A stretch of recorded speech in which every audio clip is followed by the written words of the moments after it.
그날 밤 저는 집에 들어가지 않았습니다.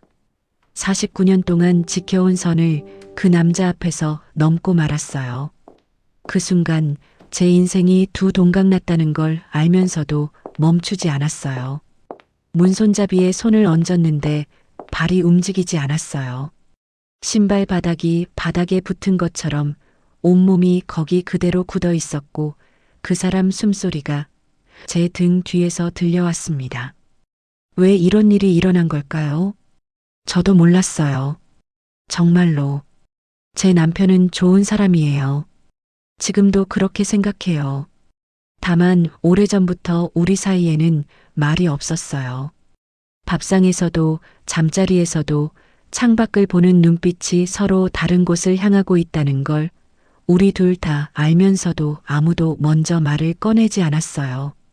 그 사람을 처음 만난 건 남편 회사 송년 모임이었습니다. 늦게 들어온 그가 자리를 찾다가 제 옆에 앉았어요. 아무 말도 없이 그냥 앉아서 잔을 들었어요. 그런데 그 침묵이 이상하게 편했어요. 불편하지 않은 침묵이 있다는 걸 저는 그날 처음 알았습니다. 두 번째로 만난 건 우연이었어요.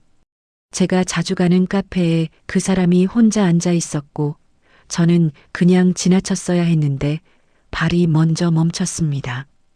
그가 고개를 들었어요. 저를 보고 아주 잠깐 뭔가 말을 하려다가 그냥 의자를 조금 옆으로 당겼어요. 앉으라는 말도 아니었고 오라는 손짓도 아니었는데 저는 가방을 내려놓고 있었어요. 커피가 나왔고 우리는 한동안 아무 말도 하지 않았어요. 창밖에 비가 내리기 시작했고 유리에 빗방울이 하나씩 맺히는 동안 그 사람 손이 테이블 위에 놓여 있었어요. 제 손에서 불과 10cm 거리에. 저는 그 손을 보지 않으려고 커피잔 손잡이를 꽉 쥐었는데 도자기가 손바닥에 닿는 온기가 이상하게 그 사람 손처럼 느껴졌어요. 그때 그가 말했어요. 자주 오세요, 여기. 짧은 말이었는데 그 목소리가 커피 향처럼 퍼져서 저는 대답을 하는데 한 박자가 걸렸습니다. 그날부터였어요. 뭔가가 달라지기 시작한 게. 그 이후로 우리는 종종 그 카페에서 마주쳤어요. 마주친다고 표현하지만 솔직히 말하면 저는 그 사람이 거기 있을 것 같은 날에 거기에 갔어요. 핑계는 항상 있었어요. 근처 은행 볼일, 마트 장보기. 그런데 볼일을 다 보고 나서도 발걸음은 항상 그 카페 앞에서 멈췄습니다. 어느 날 그가 먼저 물었어요. 오늘 많이 피곤해 보여요. 아무것도 아닌 말인데 그 말 한마디에 눈물이 날 것 같았어요. 피곤하다는 말을 들어본 게 얼마 만인지 남편은 제 얼굴을 들여다보는 사람이 아니었거든요. 저는 웃으며 괜찮아요 했지만 그 사람은 제 눈을 보고 있었어요. 시선을 피하지 않고 그 눈빛이 불편했어요. 불편한데 피하고 싶지 않았어요. 가을이 깊어지면서 우리는 카페 밖으로 걸어 나오기 시작했습니다. 특별한 이유는 없었어요. 그냥 커피를 들고 걷다 보면 나란히 걷고 있었어요. 낙엽이 쌓인 길을 걸을 때 그가 발로 낙엽을 밟았어요.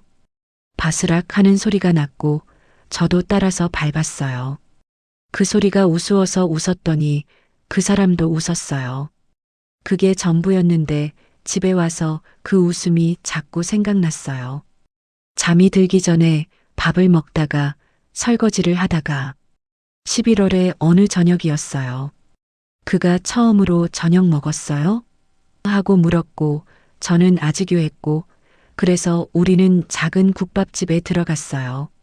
아무것도 아닌 저녁이었는데 그 국밥이 왜 그렇게 뜨겁게 느껴졌는지 뚝배기를 두 손으로 감싸고 있는데 그 온기가 명치 어딘가까지 내려오는 것 같았어요. 그 사람이 물었어요. 행복해요? 저는 숟가락을 내려놓고 싶었어요. 근데 그러면 손이 어디로 가야 할지 몰라서 그냥 쥐고 있었어요. 뜨거운 국물에서 김이 피어오르는 걸 보면서 한참 있다가 말했어요. 모르겠어요. 그 대답이 전부였는데 그 사람은 더 묻지 않았어요. 그냥 고개를 끄덕이고 자기 밥을 먹었어요. 그 침묵이 저는 너무 좋았어요. 대답을 강요하지 않는 사람이 제 곁에 앉아 있었어요. 그날 이후로 우리 사이의 거리가 조금씩 달라졌어요. 눈치채지 못할 만큼 천천히. 걸을 때 어깨가 닿을 듯 가까워졌고, 이야기를 나눌 때 그 사람 목소리가 낮아졌고, 저는 그 낮아진 목소리를 듣기 위해 조금씩 기울었어요. 12월이 왔어요. 그 사람이 차를 태워다 준다고 했고, 저는 아니에요. 했다가 결국 탔어요. 차 안에 히터가 켜져 있었고, 희미하게 나무 향이 났어요.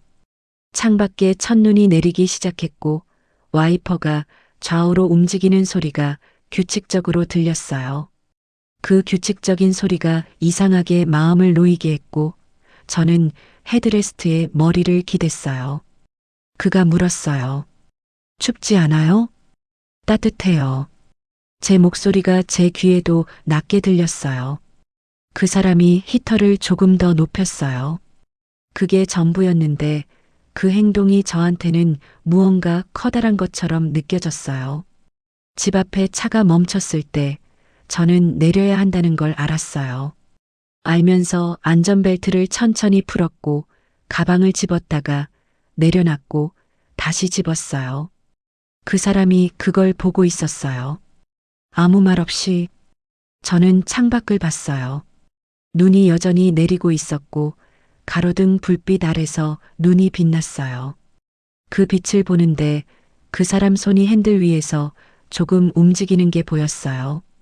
제 손 쪽으로 올 것 같다가 멈췄어요. 저는 숨을 참고 있었어요. 참은 숨을 내쉬지도 못하고 있었는데 그가 조용히 말했어요. 들어가요. 딱 두 글자였어요.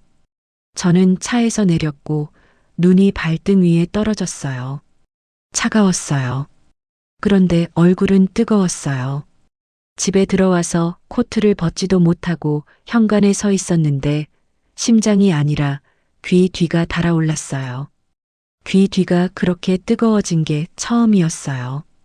그 다음 주에 그 사람이 문자를 보냈어요. 산책할 수 있어요? 오늘.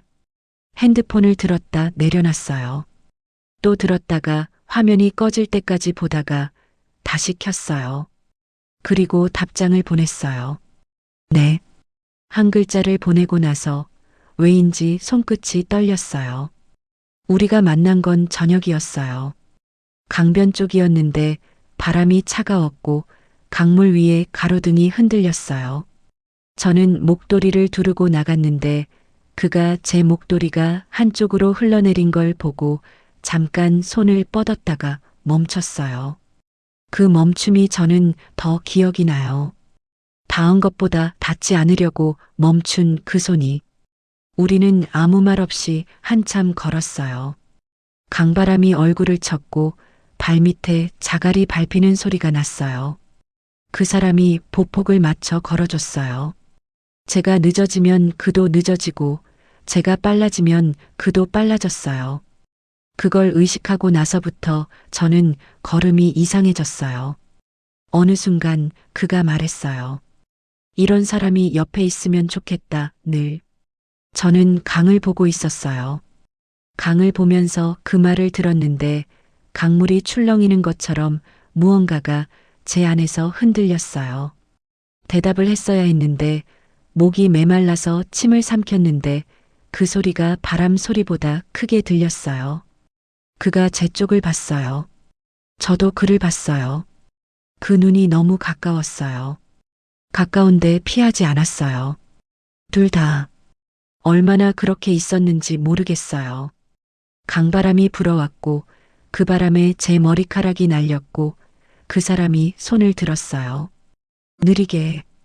그리고 제 얼굴 옆으로 날린 머리카락을 쓸어줬어요. 손가락이 귀 옆을 스쳤을 때 저는 눈을 감아버렸어요. 눈을 감으면 안 된다는 걸 알았는데 감겨버렸어요. 그 손이 떠나지 않았어요. 뺨 위에 머물렀어요. 차가운 바람 속에서 그 손바닥만 따뜻했어요. 그가 아주 낮게 거의 들릴 듯 말 듯 속삭였어요. 괜찮아요? 그가 제 얼굴 옆으로 날린 머리카락을 쓸어 올렸어요. 손가락이 귀 뒤를 스쳤고 그 짧은 접촉이 등 아래까지 내려왔어요. 저는 그 순간 발끝에 힘이 풀렸어요. 49년 동안 이렇게 가까이 숨을 느껴본 적이 있었을까요? 그의 숨이 제 입술 바로 위에 닿았어요. 닿지 않았는데 이미 닿은 것처럼 뜨거웠어요. 피해야 했는데 저는 고개를 아주 조금 올리고 있었어요. 그가 멈췄어요.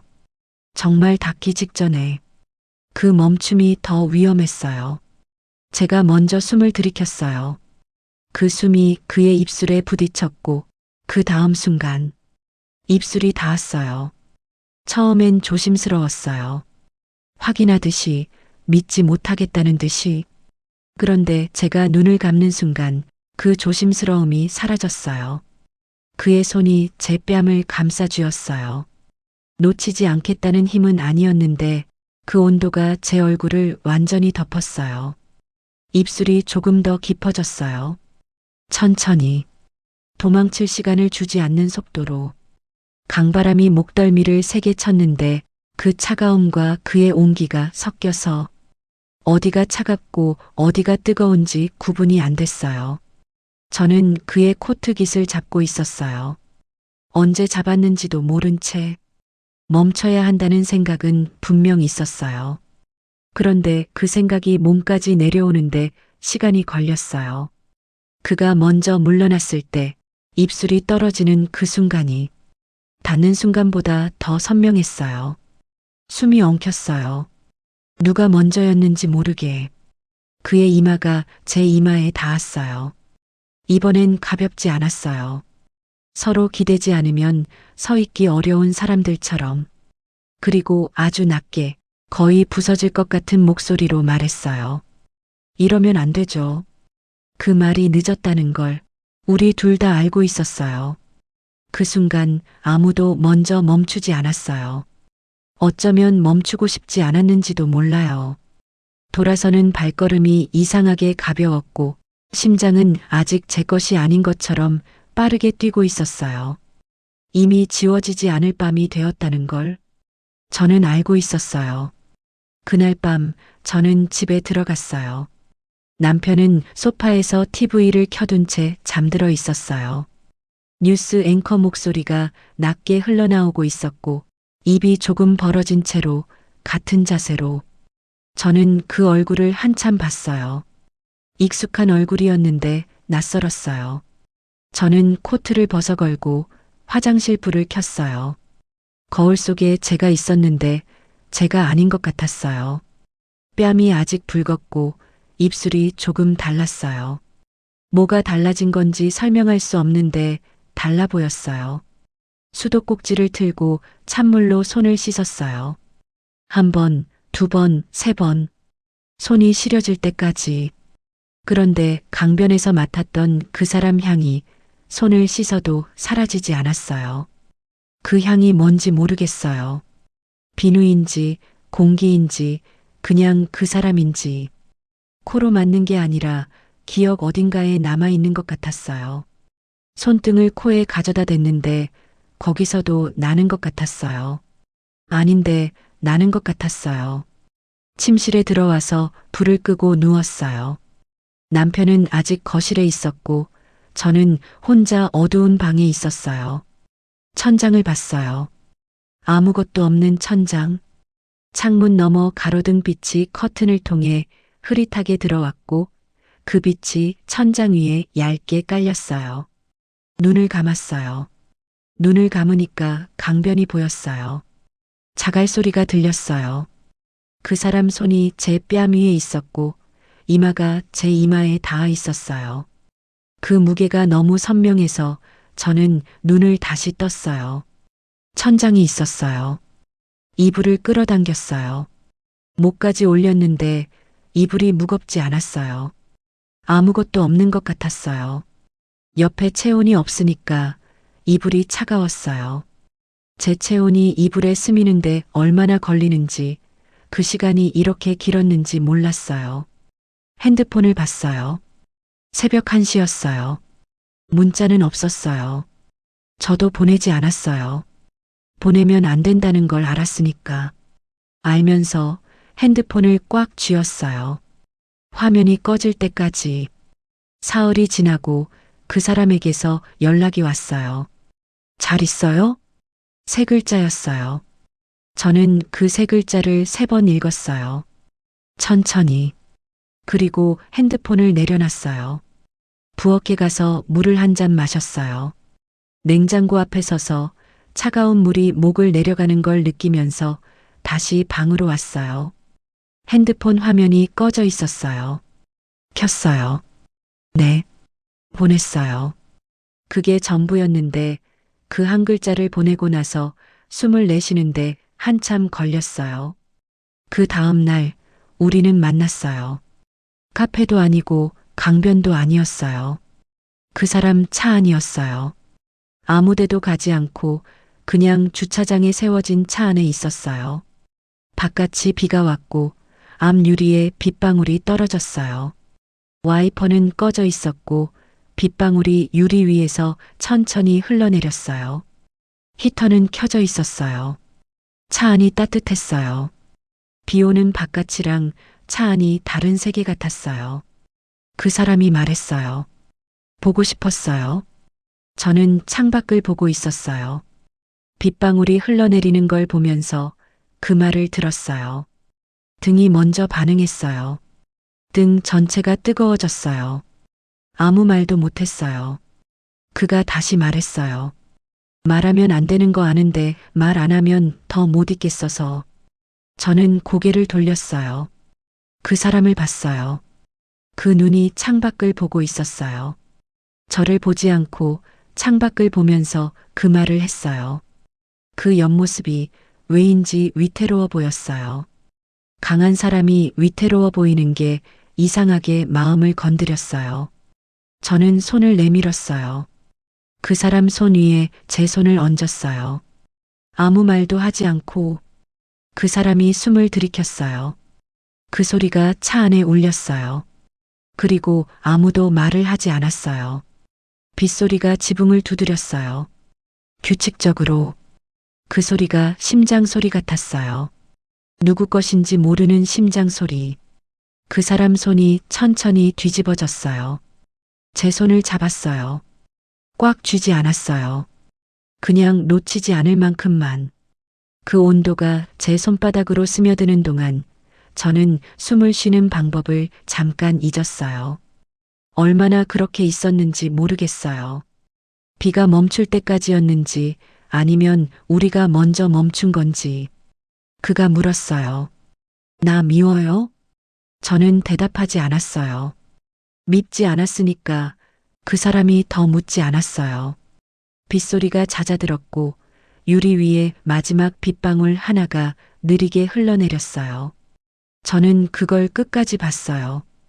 빗방울이 유리 아래로 사라질 때까지. 그 손을 놓았어요. 들어가야 해요. 제 목소리가 낯설었어요. 너무 차분해서 낯설었어요. 아니, 이렇게 흔들리는데 목소리는 차분했어요. 차에서 내렸어요. 비가 그쳐서 우산은 필요 없었는데 땅이 젖어 있었어요. 걸을 때마다 발밑이 축축했어요. 뒤를 돌아보지 않았어요. 돌아보면 다시 걷지 못할 것 같았어요. 그래도 알았어요. 그 차가 제가 건물 안으로 들어갈 때까지 거기 서 있을 거라는 걸. 그날 이후로 저는 그 카페에 가지 않았어요. 그 사람도 연락을 보내지 않았고요. 우리는 그렇게 아무 말 없이 멈췄어요. 가끔 강변 쪽으로 드라이브를 하다 보면 자갈 소리가 발밑에서 들리는 것 같아요. 아무것도 없는데 창문을 조금 내리면 차가운 바람이 들어오고 저는 그냥 그 바람을 맞아요. 멈추지 못한 그 순간이 나쁜 기억이냐고 물으신다면 모르겠어요. 아직도 혹시 제 이야기가 누군가의 마음에 닿았다면 구독과 좋아요로 제게 조용한 용기를 주세요. 다음 이야기도 여기서 기다릴게요. 오늘 이야기는 여기까지입니다. 시청해 주셔서 감사합니다.